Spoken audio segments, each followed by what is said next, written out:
Le stockage de nos poissons d'étang au moment des pêches.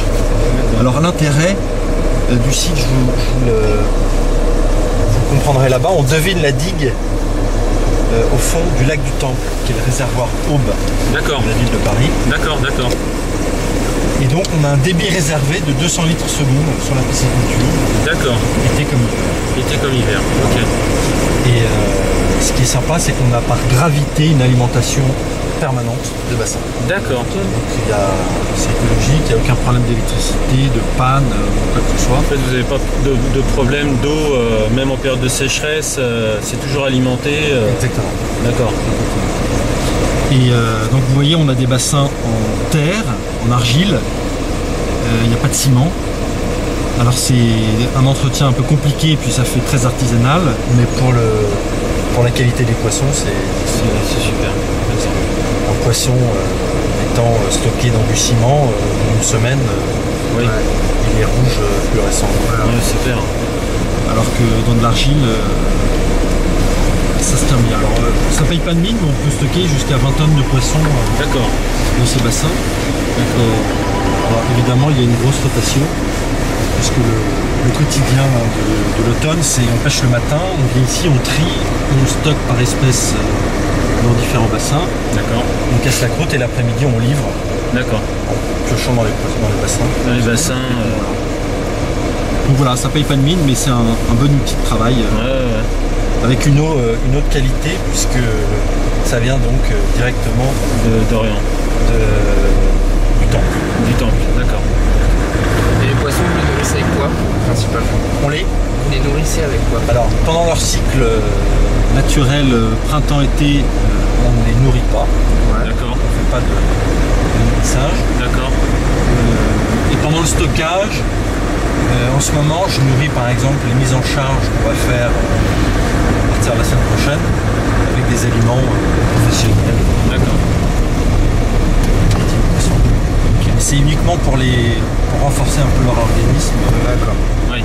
Avant la période hivernale. D'accord. C'est toujours la période un peu sensible pour les poissons. Ouais. D'ailleurs, juste un avis. Est-ce que, même sur un plan d'eau quelconque, est-ce que le fait d'apporter de la nourriture, style des graines par exemple, est-ce que pour vous c'est important ça, en période de disette, en hiver, en automne, en hiver, surtout quand les quantités de nourriture naturelle ne sont pas très importantes, parce que justement on en parlait avec notre présidente, ça, justement peut-être de nourrir les poissons en hiver.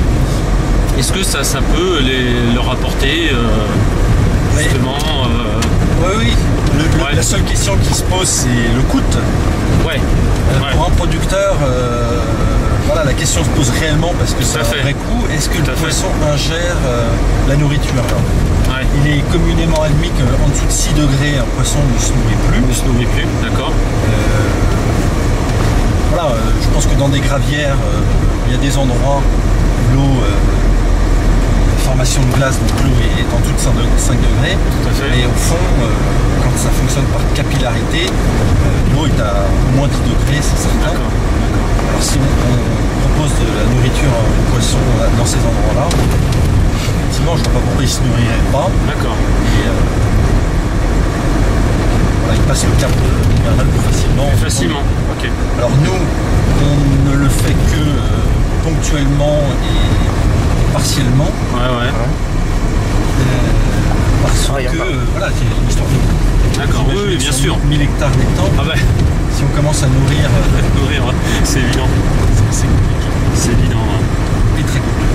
Voilà. Parce que il y a aussi ce problème, enfin, vous connaissez bien, parce que vous êtes bien appliqué dans votre APP, c'est nourrir des poissons, c'est pas aussi facile que de nourrir des poulets ou des. Bien sûr. Tout à fait. Voilà, faut faire attention. On va commencer. Donc vous avez la rivière là, d'accord, qui sort qui sort du lac du Temple. D'accord. C'est des grues ça, c'est des grues. D'accord. Vu la douceur du climat en ce moment, elles sont encore là. Elles sont encore là, Dans le sud. Ah ouais. Tu vois le lac qui sont centre de pêche aussi? Oui. Donc voilà la digue, alors on pourrait aller voir, il y a 1800 hectares d'eau derrière. Et là vous avez la restitution. D'accord. Qui nous permet d'avoir cette rivière alimentée. Et on a juste en haut, tu vois, rien, c'est ça? Ouais. Non, c'est le lac du Temple. Ouais, je vais vous montrer ça sur une carte. C'est ça. Donc voilà, là on a des...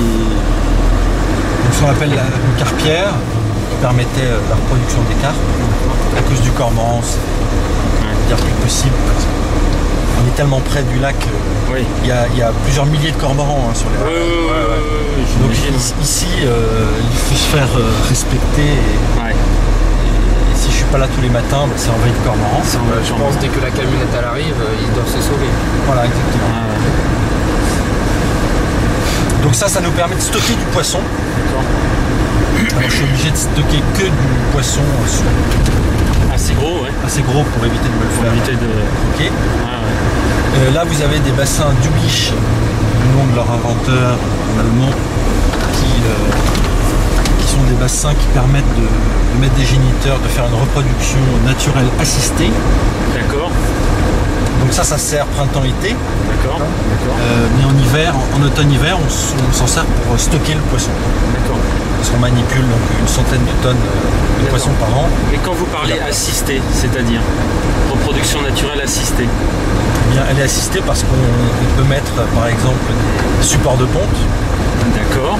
Et puis on peut surveiller, on peut modifier certaines choses en fonction de la météo. D'accord. Nourrir, amender, fertiliser. D'accord. Dans un espace finalement assez restreint. Parce que justement... mètres carrés. D'accord. Là je vais ouvrir le canon pour... Ok, pas de souci.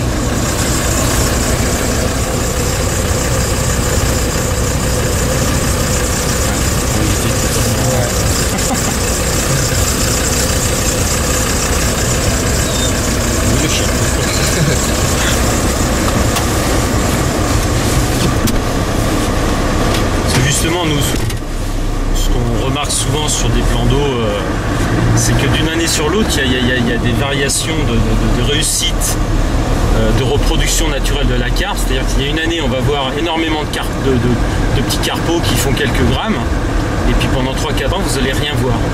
Alors, justement, souvent on se pose la question, pourquoi cette année a été une bonne année et pourquoi les années précédentes ou les années après ont été une mauvaise année? C'est-à-dire qu'on a vu quasiment aucun alevin en surface. Alors ça, vous ne pourrez jamais y remédier, simplement parce que c'est la nature. C'est la nature, voilà. Et la météo est un facteur très important. Très important. Sur un même site, si vous ne pouvez pas vidanger ou modifier quoi que ce soit, comme j'imagine c'est le cas dans vos deux plans d'eau, vous ne pourrez pas faire grand-chose. D'accord. Quand vous avez beaucoup d'alevins de carpe, c'est parce que le climat a été propice à la reproduction. Et peut-être que les carnassiers, en revanche, ont souffert d'une météo moins clémente. D'accord. Ce qui veut dire que la tendance est un peu inversée. Vous avez une très belle reproduction de carpe qui n'a pas le temps de se faire dévorer par les carnassiers. Mais cela dit, vous ne trouverez, j'imagine, jamais des centaines de kilos de carpeaux de 300 grammes dans le d'eau, parce qu'il y a des carnassiers qui sont là. Alors, parfois il y a un décalage, pendant quelques semaines on voit énormément d'alevins de carpillons. Tout à fait. Puis assez rapidement, en quelques semaines, les carnassiers prennent le dessus et finissent par tous les dévorer. Et parfois vous avez une météo capricieuse qui n'est pas favorable à la reproduction de la carpe. Donc vous avez des variations de température incessantes. Donc globalement, moi je pense que toutes les carpes arrivent à se reproduire dans les plans d'eau. C'est l'immense majorité. Alors, quand on voit des carpillons en rang, la queue leu par banc entier, c'est que voilà, on a la chance que le plancton s'est développé au bon moment. Et tout a été favorable à ça. Mais je suis bien persuadé que ça arrive chaque année et qu'on le voit plus ou moins bien. Tout à fait. La rivière qui longe qui la mangent, pisciculture tout à fait, et qui alimente les bassins. qui alimentent les bassins. Par gravité. Et le biotope type au niveau de la reproduction de la carpe, ça serait quoi comme type de fond, comme Tout ce dont elle a besoin, la carpe, c'est une faible profondeur ouais. et de support de pente.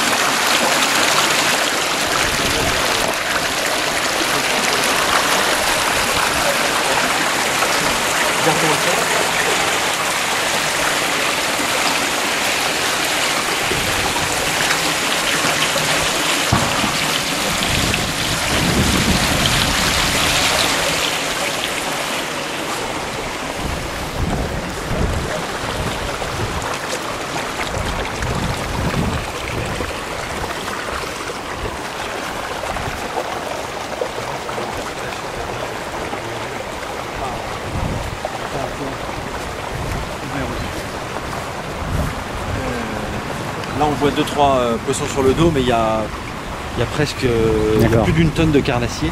D'accord. Donc avec beaucoup de fourrage pour les nourrir, parce que pour stocker les carnassiers, il faut les nourrir. Il faut les nourrir, ouais. Là on voit 2-3 poissons morts, mais on a à peu près 3-4 000, comme ça. Oui. C'est la mortalité, on va dire, naturelle. Naturel. Ah. Là vous avez les carpes.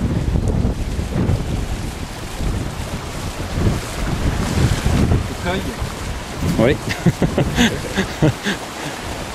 L'avantage de ces poissons, c'est qu'on peut les voir à peu près On les voit à peu près correctement, ouais. Alors que pour les autres, c'est plutôt difficile. Ouais. Voilà, donc c'est une eau d'excellente qualité. C'est une eau de seconde catégorie. Il n'y a pas d'acidité. C'est de l'eau de l'étang courante. Ok. Et voilà, et vous voyez, les bassins sont en argile. C'est propre, hein. Ouais, c'est propre. Ouais. Et donc là, c'est des poissons qui font combien de kilos là à peu près là, qui sont stockés là? Les coilles entre 5 et 10 kilos. D'accord. Ici, c'est le bassin où on stocke des poissons entre 1 et 8 kilos. D'accord. Tout ce qui est plus gros, on les stocke jamais en petite superficie comme ça. D'accord. Plus les poissons sont gros, plus ils ont besoin d'espace. Ouais. Donc on stocke ça dans des petits étangs. D'accord.